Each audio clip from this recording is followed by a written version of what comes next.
Primeira carta de Paulo a Timóteo, capítulo 6, versículo 10. Diz assim a palavra do Senhor. 1 Timóteo 6, 10. Porque o amor ao dinheiro é a raiz de todos os males, e por causa desta cobiça, alguns se desviaram da fé e se torturaram com muitas dores. Vou ler novamente.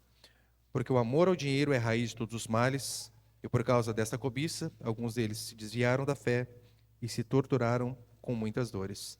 Hoje eu vou começar essa série que eu estava dizendo para os irmãos sobre educação financeira, sobre finanças, à luz da Escritura. E eu quero que nos próximos domingos, de fato, Deus me capacite a, de forma simples, ensinar à igreja princípios bíblicos básicos de como nós devemos nos comportar financeiramente. E por que é importante você aprender sobre educação financeira? Primeiro, porque na escola você não aprendeu. Escolas não ensinam sobre educação financeira. Deveria ser uma matéria obrigatória, mas não é ensinado. Segundo, você provavelmente aprendeu errado de seus pais sobre o que é uma administração financeira. E eu digo quando seus pais ensinaram errado a você, provavelmente, não digo que eles ensinaram você errado de propósito. Não. Por vezes, eles só passaram aquilo que eles aprenderam dos pais deles também. T. Harv Eker, que é o autor daquele livro Segredos da Mente Milionária, ele vai chamar isso de modelo de dinheiro. O que seria isso?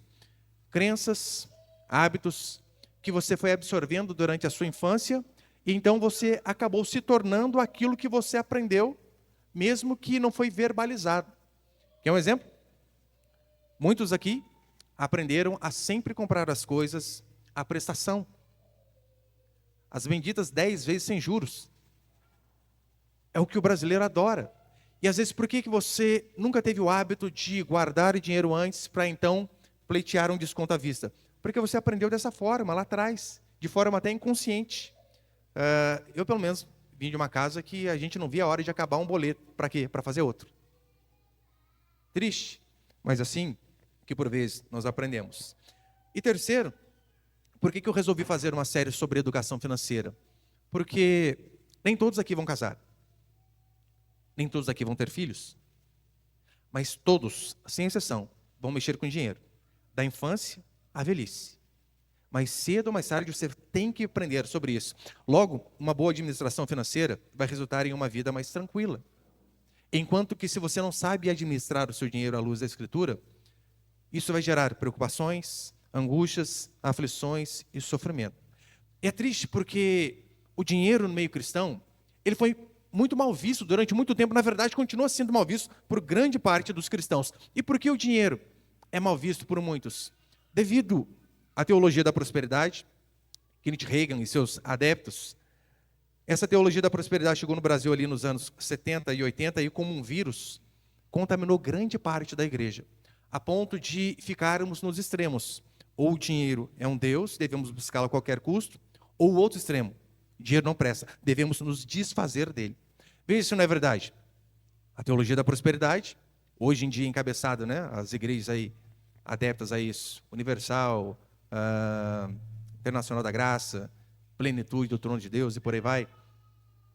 O grande objetivo das pessoas que vão a esses lugares, que são adeptas a esse tipo de teologia, que na verdade é uma demologia, não é teologia, mas que são adeptas a isso, o sonho delas está baseado em carros, casas, viagens.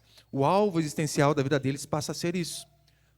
E a resposta que muitos deram para este ídolo chamado prosperidade, eles simplesmente ignoraram, falaram, não, isso aqui não vem de Deus. E eles caíram para o outro extremo, aversão ao dinheiro, achando que o dinheiro em si é mau. E óbvio que isso não é nada novo. Isso aí, desde que o mundo é mundo, existe. Tanto é que no século XIII, que foi marcado ali pelo renascimento do comércio, do fortalecimento da burguesia, as cidades começaram a ver que o dinheiro era importante para tudo. E devido a este crescimento, nessa época a Igreja Católica possuía e tinha muitas terras, muitas posses. E então as pessoas daquela época já começaram a ver o clero esbanjando dinheiro como algo negativo. E o que eles fizeram? Em vez de ter uma perspectiva bíblica correta a respeito do dinheiro, aí foi criado muitas ordens, dentre elas a ordem dos franciscanos, aquelas que dizem, não, o dinheiro é mau. O dinheiro é mau, devemos nos desfazer dele, o que é um absurdo. Então, quem está correto E quem está errado? Aqueles que amam o dinheiro ou aqueles que desprezam o dinheiro? Ambos estão errados.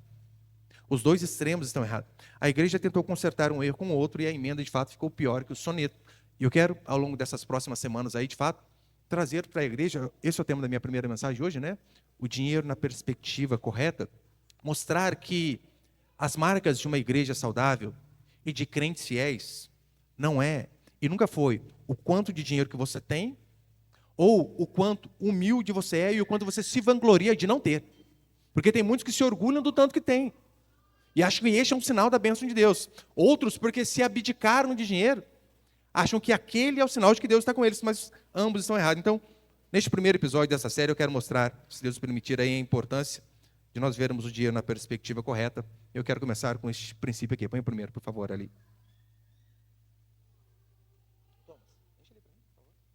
Samuel colocou um dedo, Thiago. Obrigado.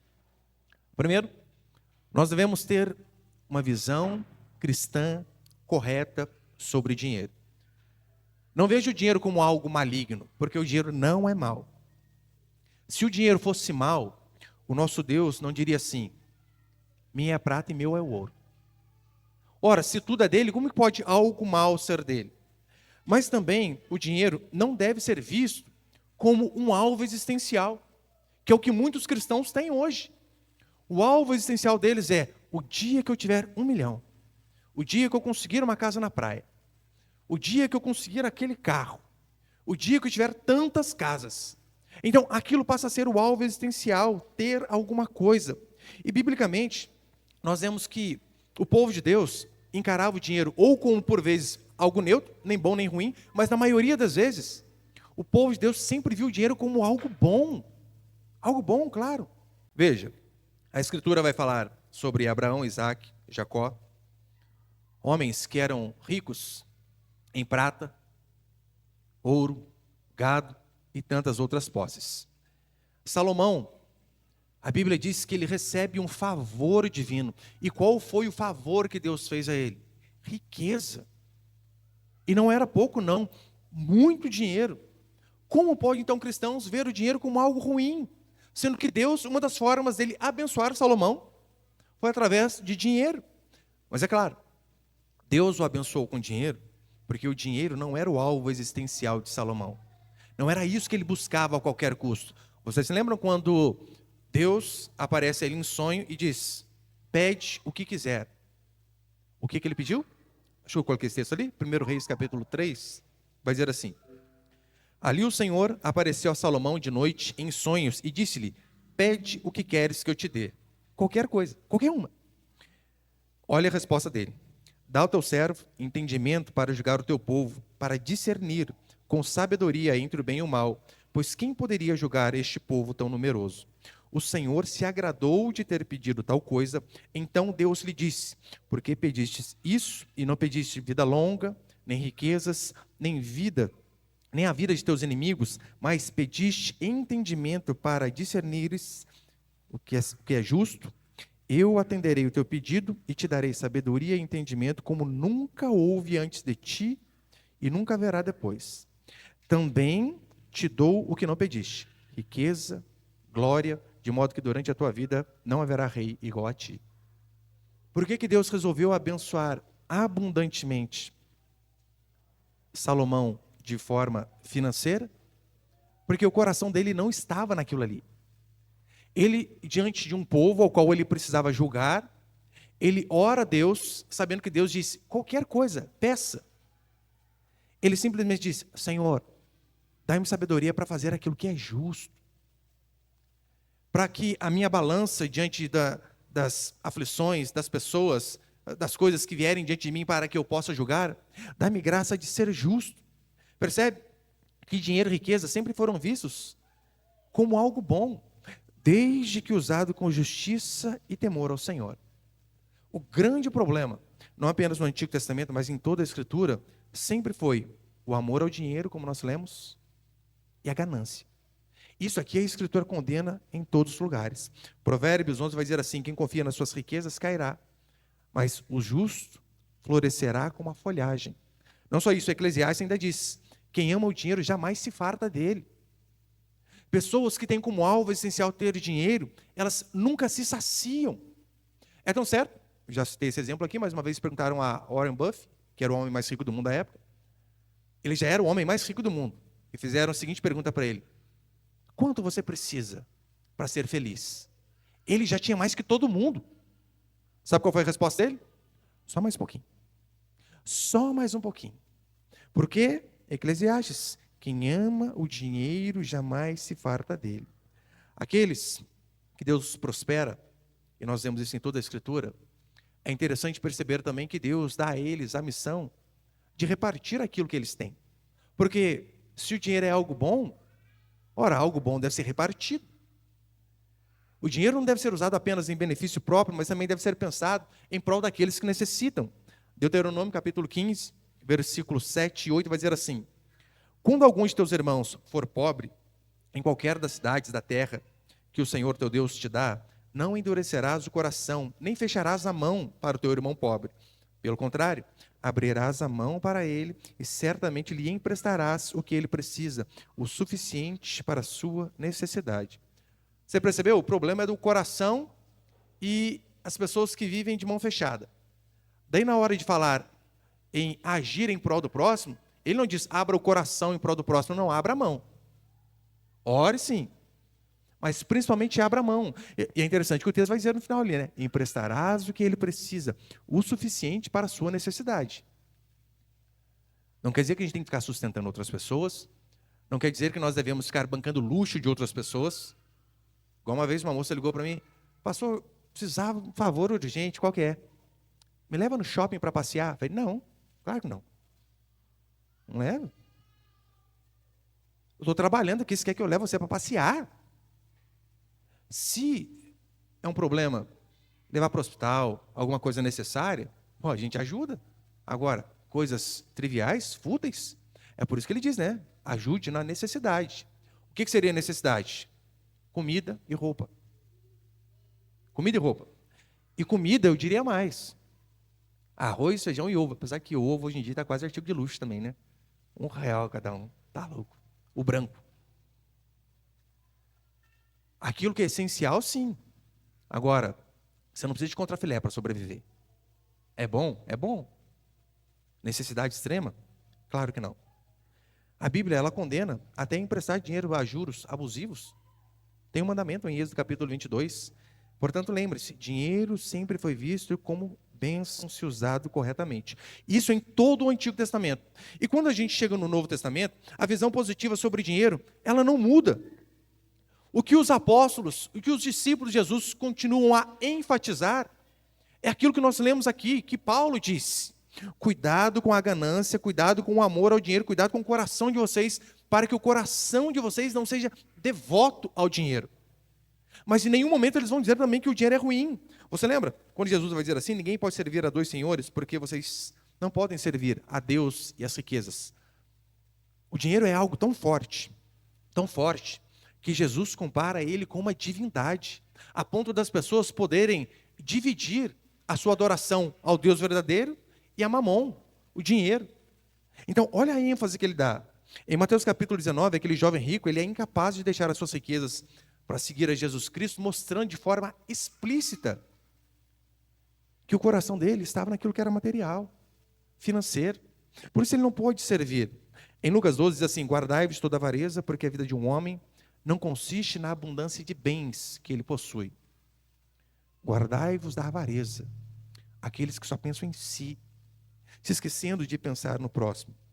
Os apóstolos, então, eles continuam o ensino de Jesus e mostram que o dinheiro, de fato, ele é uma bênção, mas você tem que tomar um cuidado danado para que ele não se torne uma armadilha, para que não te faça tropeçar. Como nós lemos, o amor ao dinheiro é a raiz de todos os males. Ele não disse que o dinheiro é mal, percebeu? É o amor, a devoção ao dinheiro que é algo terrível. Tanto é que em Atos capítulo 2, os cristãos da igreja primitiva, eles compartilhavam os seus bens. Aqueles que tinham mais ajudavam aqueles que tinham menos. Se o dinheiro fosse ruim, ora, para que repartir? Você não reparte algo ruim com os outros. Reparte aquilo que é bom. Historicamente, o povo de Deus sempre viu o dinheiro como algo positivo. Por que eu faço questão de enfatizar? O dinheiro é bom, o dinheiro é bom. Porque eu, pelo menos, durante muitos anos da minha vida, eu aprendi que o dinheiro era algo neutro. Depende da forma como que você usa. Mas nem neutro é. O dinheiro, de fato, é algo bom. Nós devemos usá-lo de forma correta, mas é algo bom. E, historicamente, o povo de Deus sempre viu o dinheiro da mesma forma. Se os católicos da Idade Média tinham uma visão negativa sobre dinheiro, para isso também surgiu a Reforma Protestante. Os reformados, eles começaram a enfatizar que o trabalho não era apenas uma forma de sobreviver. Eles começaram a enfatizar que o trabalho era uma vocação divina. Porque na época da Idade Média, as pessoas viam vocação apenas os monges que se dedicavam, que iam para os montes, se abdicavam de suas vidas para se dedicar a Deus. Isso é vocação. Aí então a Reforma Protestante traz à luz a seguinte coisa: não, não, não. Não é só isso que é vocação. O seu trabalho é vocação. Aquilo que você faz, limpando a sua casa, você que é dono de casa, você que é mecânico, você que é pedreiro, você que é eletricista, aquilo que você faz é vocação, é um chamado de Deus e você deve fazer da melhor maneira possível. Assim é todo o trabalho. E a consequência de ver o trabalho como vocação, como algo que se faz para Deus, foram que esses homens foram extremamente prósperos. Porque se você encara o seu trabalho como uma vocação, como um chamado de Deus, como algo que você faz para o Senhor, primeiro, você não vai chegar atrasado, você não vai fazer corpo mole, você não vai matar o tempo.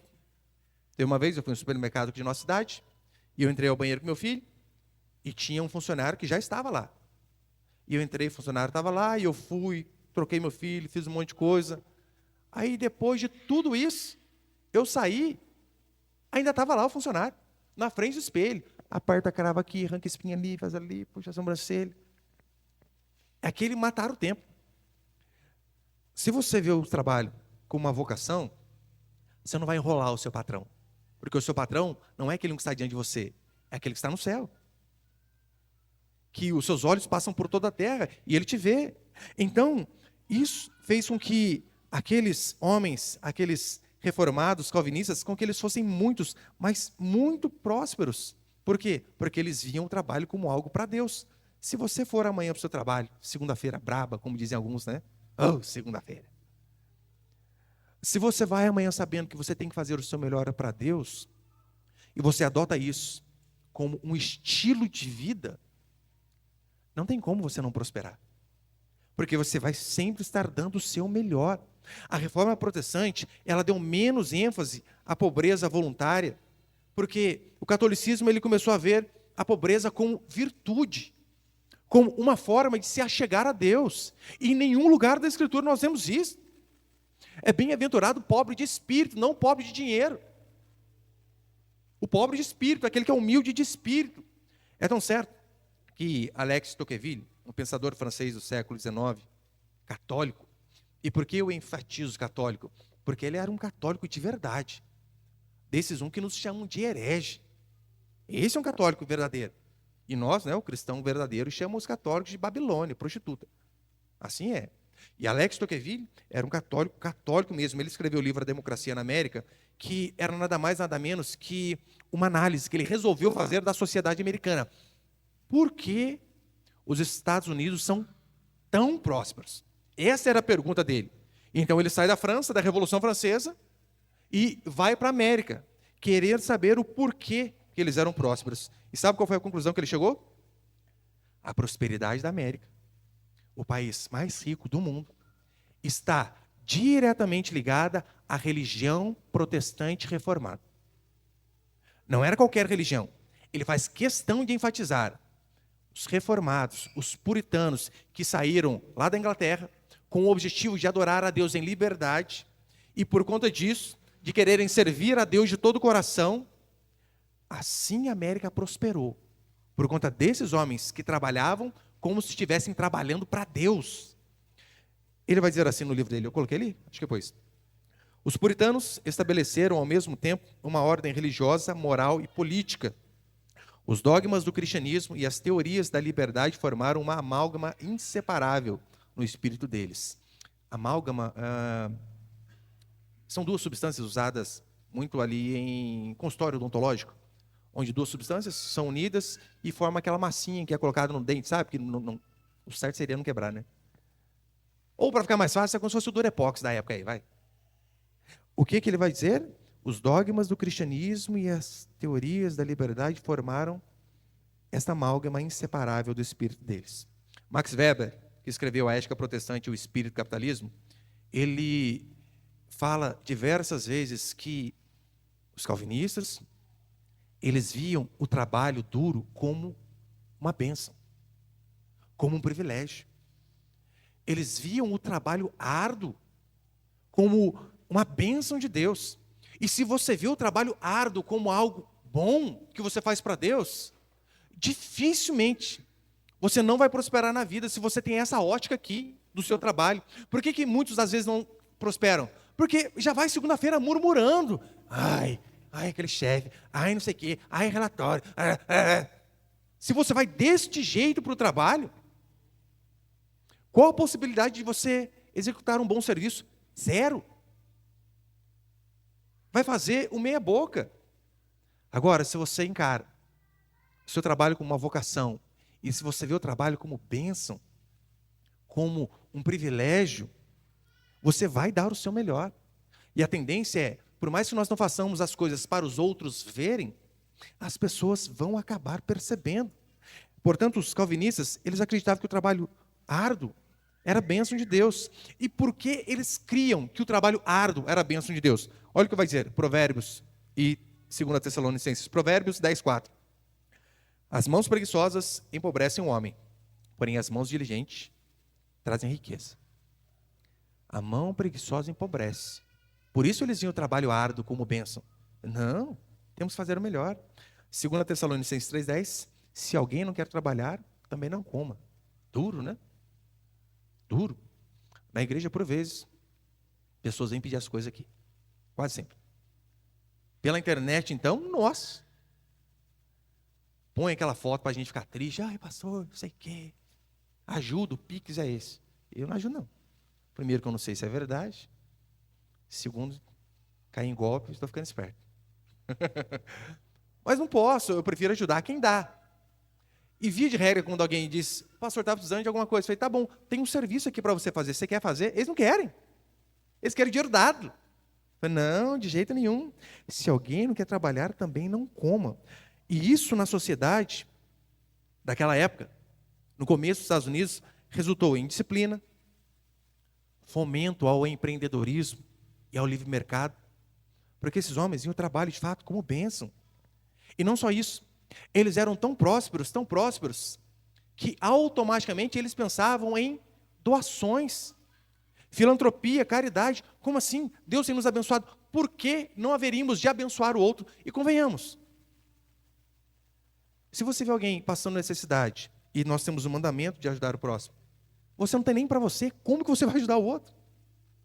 Consegue ver a importância de uma boa administração, de você ter ali sempre um dinheiro à mão, não apenas para sustentar os seus, mas para ajudar aqueles que precisam. Só que eu sei que no Brasil, a cultura e muitos cristãos, por vezes, elas encaram o dinheiro como se fosse algo ruim, e a busca da prosperidade como pecado. Em nenhum momento a Escritura vai dizer que é pecado ser próspero, nem que é pecado ser rico. Não é pecado ser rico. Via de regra, a riqueza abençoada é aquela não buscada, quando você não tem o coração naquilo. Mas se você trabalha de forma honesta, de forma árdua, e através do seu trabalho Deus te prosperou e te enriqueceu, qual o problema? Você não deve nem se envergonhar disso. Do carro que você tem, da casa que você tem, se foi através de trabalho duro, da bênção de Deus, desfrute. É isso que nós vemos em toda a Escritura. O que nós precisamos, na verdade, é resgatar que o trabalho, ele é uma dádiva, uma vocação. Que o dinheiro, ele deve ser usado com propósito, com responsabilidade. É o que nós vemos em toda a Escritura. E a prosperidade, ela deve ser uma ferramenta de avanço do reino de Deus e também de ajuda aos necessitados. Se você começa a ver o dinheiro nessa perspectiva, não tem como você encarar o dinheiro como algo ruim. O dinheiro sempre vai ser bom. E segundo e último, só esses dois hoje. Segundo, a importância do dinheiro em nossas vidas.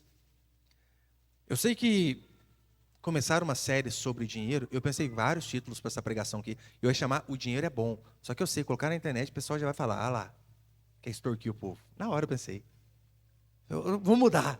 Eu coloquei isso aí, né? O dinheiro na perspectiva correta. Porque eu sei que muitos dizem, há igrejas que só falam sobre dinheiro, que querem, na verdade, não alimentar a ovelha, mas querem, se possível, chupar até o osso da ovelha. Tem algumas igrejas que são assim? Óbvio que tem. Você sabe que tem. Esse não é o nosso problema. Por isso eu tenho paz para falar sobre esse assunto que eu estarei falando aqui nos próximos domingos. Porque, por vezes, os irmãos me cobram. Nossa, pastor, não falou do dízimo hoje. Nossa, pastor, tem falado pouco. Os irmãos cobram. E às vezes eu digo, nossa, verdade, a gente fala pouco a respeito disso daqui. Então, ainda que alguns digam assim, mas ainda que muitos homens de Deus foram ricos, Jesus não se importava com dinheiro. Quem disse? Onde você leu isso? Inventários, capítulo 2, versículo 3? Claro que se importava. Pastor, mas ele não nasceu pobre em meio a bichos? Sim. Ele nasceu extremamente pobre. E isso é fácil ver nos evangelhos, por onde ele nasce. E não apenas isso. A prova é que, de fato, a família de Jesus era pobre. Não foi uma ocasião de momento. Não tinha lugar, é o lugar de pobrezinho que ele tem que nascer. Vai para o SUS. Não era isso. A família dele, de fato, era uma família pobre. E por que nós sabemos isso? Com base na Escritura. Lucas, capítulo 2, versículo 24. Está falando quando seus pais foram levá-lo ao templo para apresentá-lo. E olha o que vai dizer a Escritura. Terminados os dias da purificação deles, segundo a lei de Moisés, levaram-no a Jerusalém para apresentá-lo ao Senhor. Conforme está escrito na lei do Senhor, todo primogênito será consagrado ao Senhor, para oferecerem um sacrifício segundo estabelecido na lei do Senhor, 2 rolinhas ou 2 pombinhos. Esta oferta de 2 rolinhas ou 2 pombinhos era uma alternativa para famílias pobres que não podiam oferecer um cordeiro. Então a lei sabia, né? Nem todo mundo tem condição de oferecer um cordeiro. As famílias mais pobres oferecem isso. Foi justamente o que a família de Jesus Cristo ofereceu. Ou seja, ele não nasceu por acidente num lugar pobre. A família dele era uma família pobre. Agora, ele nasceu num lugar de pobreza. A família dele era pobre. Mas em nenhum momento vemos dizer que ele viveu como miserável. Eu sei que nós não podemos ir para extremos. Quando eu digo extremos, em que sentido? Eu falo para você que eu já vi pastor falando assim, Jesus tinha casa na praia. Eu vou parar para ver isso aqui, não é possível. Daí fala, porque em João, né? Porque saindo de sua casa andava à beira-mar. Tá vendo? Tinha casa na praia. Eu falei, nossa Deus, tem a exegese, isso aí é uma exegegue, né? É muito burro. Com coisa que todo caiçara é rico. Vai Ubatuba, a maioria é pobre. Ele só morava numa região daquela. Uma outra vez, eu ouvi um pastor dizendo que, olha, Jesus só andava de carro zero, se fosse hoje. Se ele visse, eu só andaria de carro zero. E eu parei de novo, né? Falei, o que virá? Ele andou de jumento, mas você lembra qual jumento era? 0 quilômetros. Ninguém havia andado. Pegou zerinho. Então, nós não podemos ir para esses extremos de pessoas que usam absurdos para falar a favor do dinheiro. Claro que não. Mas se analisarmos a vida de Jesus Cristo, em nenhum momento é dito que ele viveu de forma miserável. Lembra quando Maria chega diante dele e quebra um vaso de alabastro, de nardo puro, valiosíssimo? A Escritura vai dizer que aquele vaso de perfume que ela quebra valia 300 denários. Um denário era equivalente a um dia de serviço de um trabalhador comum. Ou seja, quase um ano de trabalho de um trabalhador comum. Em reais, daria em torno de 21 mil reais hoje. Aquele vaso de perfume que ela quebra aos pés de Jesus. Vocês lembram o que Judas falou? Por que fez isso? Que desperdício! Poderia vender e dar aos pobres, mas o texto vai dizer que ele disse isso não porque ele amava os pobres, mas porque era ladrão, era quem ficava com a bolsa, estava pensando nele. Aí Jesus, quando ela quebra aquele vaso, Judas diz, que desperdício. E o que Jesus disse? Não. E Jesus não diz, não, desperdício mesmo. Não, ele deixa. Não, pode deixar. Deixa aí. Ela está fazendo certo. Ele não a proíbe. Não, ele deixa. Lembra que quando ele morre, primeiro, os soldados repartem as suas vestes, mas diz a Escritura que sobre a sua túnica eles lançam sorte. O soldado romano não era alguém miserável. Era alguém que tinha um certo poder aquisitivo, comparado ali com o povão. Por que aqueles soldados lançam sorte sobre a túnica de Jesus Cristo? Primeiro, porque a profecia já estava escrita sobre isso. Mas segundo, porque a túnica que ele usava era uma túnica sem costura. Algo caro para a época. Não era feito com remendos, alguma coisa assim. Algo sem costura, de um pano só. Não era qualquer pessoa que usava. Ou seja, ele não viveu de forma miserável ali. Claro que não. Portanto, se administrar bem as finanças fosse algo que não tivesse importância, Deus não daria revelações a José sobre como administrar o dinheiro para ter lá na frente. Com José foi isso que aconteceu. Deus disse a ele: olha, José, tempos de prosperidade estão sobre a terra. O que você deve fazer em tempos de prosperidade? Guarde, faça uma reserva.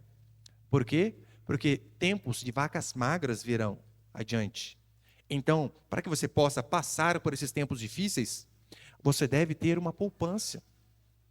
Traduzindo para hoje, Deus falaria mais ou menos assim para José: José, faça uma reserva de emergência. É fundamental.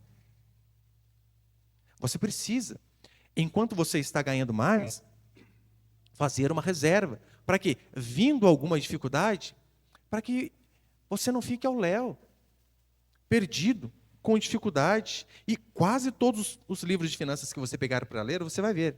A maioria deles fala que é de suma importância que todo ser humano ele tenha uma reserva de emergência. E alguns vão, varia ali a questão de quantos deve ter, mas via de regra, eles vão dizer que o ideal, para você não passar muito aperto, é que você tenha pelo menos 6 meses dos seus gastos guardado.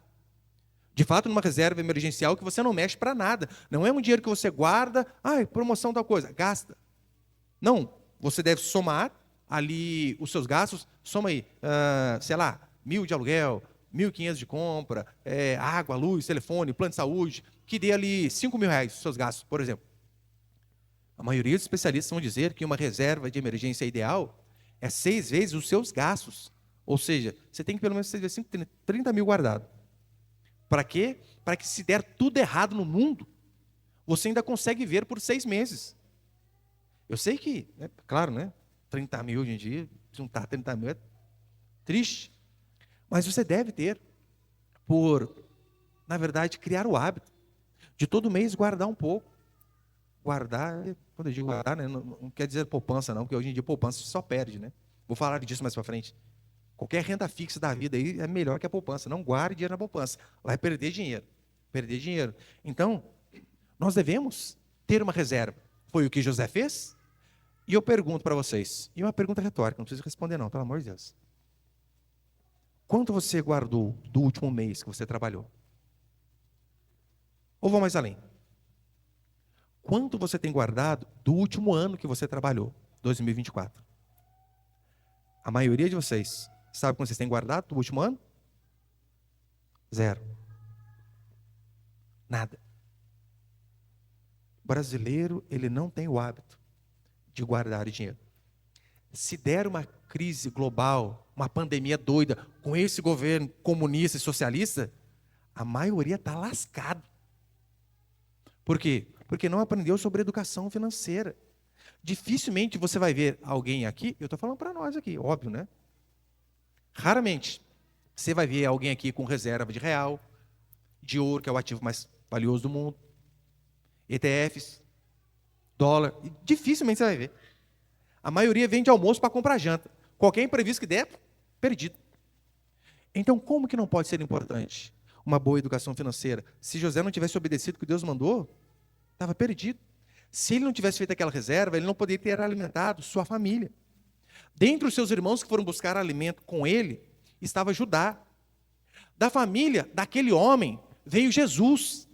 De Jesus veio a nossa salvação. Agora imagina se José não fosse alguém hábil com finanças. Não tinha salvação para a gente. Então, você acha que de fato, administrar o dinheiro bem, ter uma boa reserva de emergência, ser próspero, é besteira? Óbvio que não. Ele fazendo isso nos ajudou, nos salvou. Nós podemos, de fato, também salvar e ajudar muitas outras vidas, se tivermos uma perspectiva correta em relação ao dinheiro. Portanto, o dinheiro, sim, ele tem muita importância na sua vida, e você deve, através do trabalho árduo e de uma boa administração, buscar ser próspero. O que eu não estou dizendo é buscar riqueza. Buscar ser próspero. Porque se eu e você não fomos prósperos, que sejamos por conta da vontade de Deus. Ó, Deus não quis. E não por conta de preguiça. E não por conta de trabalhar de forma desleixada. Se nós não tivermos que sermos abençoados financeiramente, que seja porque Deus quis. Aí nós possamos dizer igual Paulo: aprendi a estar contente em toda qualquer situação, na abundância ou na escassez. Se Deus quis um momento de escassez, beleza. Mas que essa escassez não seja porque a gente acorda 10 horas da manhã e trabalha igual porco. Daí não. E porque não sabemos administrar as nossas finanças. Ser rico ou pobre, eu sei que não tem nada a ver em relação à salvação. Mas é óbvio. Com mais dinheiro, até o evangelho chega mais longe. Sabia? Com mais dinheiro, até o evangelho chega mais longe. Até mais pessoas são alcançadas. Um exemplo disso foi que a prosperidade romana na época de Jesus Cristo, a paz romana e a prosperidade de Roma, estradas estavam sendo feitas a tudo que é lado, aquilo ali possibilitou o evangelho circular muito mais rápido e chegar em vários cantos do mundo. O dinheiro, ele não pode ser um Deus em nossas vidas, mas se nós o buscamos e o adquirimos de forma honesta e correta, ele sempre vai ser bênção. Eu termino dizendo isso, o porquê que é importante você e eu sermos prósperos. Porque um dos motivos que eu oro constantemente: Deus, me dê sabedoria na administração das finanças da minha casa. Primeiro, porque eu quero dar uma condição de vida melhor à minha esposa e aos meus filhos. Óbvio. Comigo mesmo, eu nem me preocupo. Agora, com eles, o que eu puder fazer de melhor para eles, eu faço. Esse é o primeiro motivo. Segundo, eu quero de fato poder ajudar. Quando tiver alguém verdadeiramente necessitado. Isso é tão importante. Minha esposa contava para mim essa semana, que um casal aqui de nossa igreja estava ajudando uma outra irmã que estava com um problema sério de saúde, exames caros que ela tinha que fazer e não tinha, né, tantas condições, e um casal da nossa igreja pagando os exames, biópsia e tal, e um monte de coisa, que vai dinheiro. Agora eu pergunto, e se você não tem para ajudar um irmão que está num momento difícil, com problemas graves de saúde? Veríamos definhando porque nós somos burros e não soubemos administrar bem o nosso dinheiro.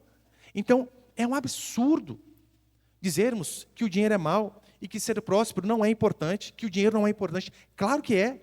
É importante para a sua vida e para a vida dos outros também. Porque, do contrário, como que nós experimentaríamos aquela bênção que diz: mais bem-aventurado é dar do que receber?